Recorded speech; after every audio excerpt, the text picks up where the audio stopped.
Greetings, geologists from Mount St. Helens.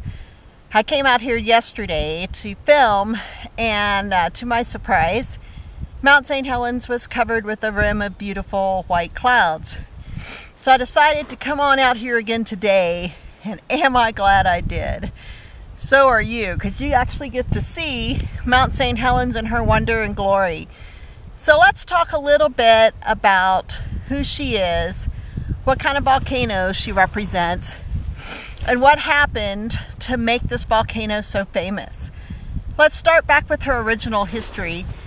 She is about 300,000 years old, so she's the youngest of all of the Cascadia volcanoes.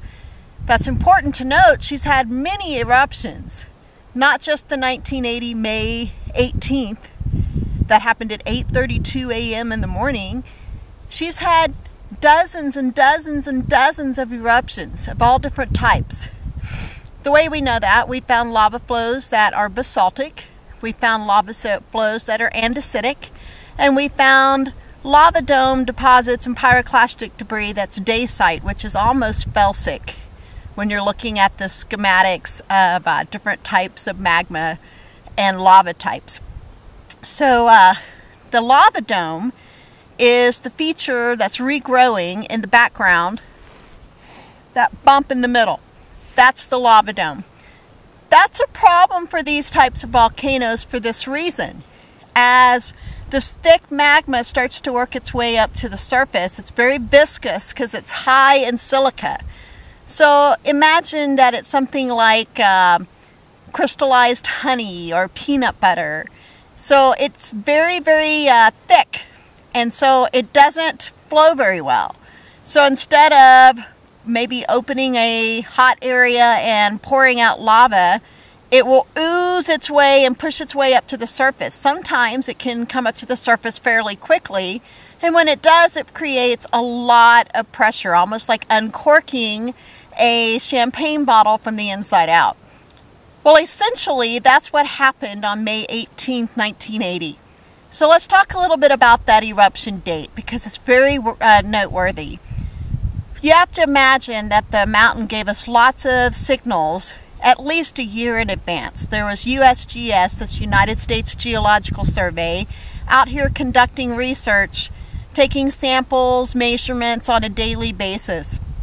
However, they were not expecting the blow to come out the side of the mountain.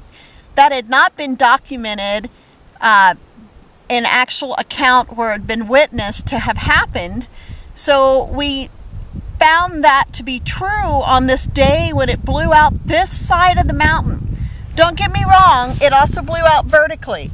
But we got an entire side, the north flank of this volcano, used to be an old growth forest. Thick and rich with trees that were very old, that were alpine. They were just obliterated. And you can see by the evidence of the trees behind me that they were just completely crushed and actually snapped off in a moment's notice.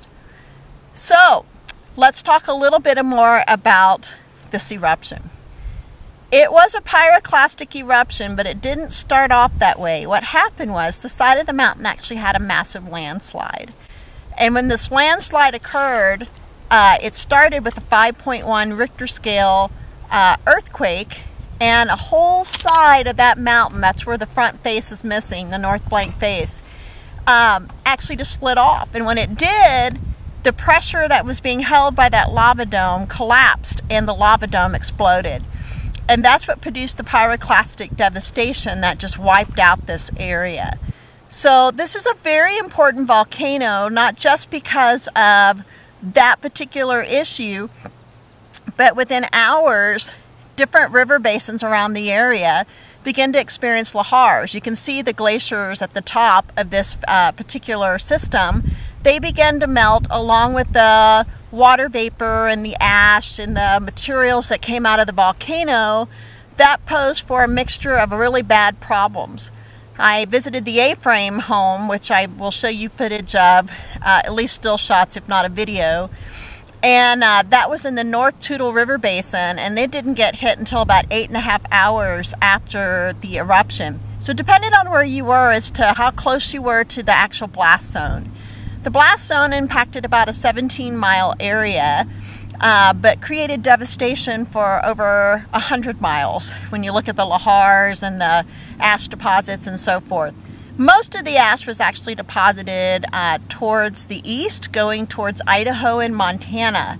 But most of the initial pyroclastic debris, where we had the actual very, very fast pyroclastic flow moving over 100 miles an hour that created the devastation where the trees got snapped off, that happened just locally right here in this section. On the backside of the volcano, not as much pyroclastic devastation. Here's one reason why. Had to do with the timing of the year of the eruption. It was late spring, and those areas were a little bit higher in elevation and still had snow and ice. So some of the habitat was protected, and some of the animals and plants didn't get devastated in the pyroclastic explosion, including some of the fish in the lake. If you were at Spirit Lake, which is just south of where we are right here, that area was completely buried with a lot of the trees that snapped off in the pyroclastic flow. So when you think about this, I want you to contemplate the fact that this is a long-term devastation. This did not just only affect 1980 on May 18th. They're still dealing with repercussions of this particular eruption simply because the lahar deposits and pyroclastic ash continue to move downstream on a regular basis. They've even had to put sedimentation dams in place to help deal with damming up of the Toutle River Basin. So more to come, and have a great time enjoying the view of Mount St. Helens. See you in a minute.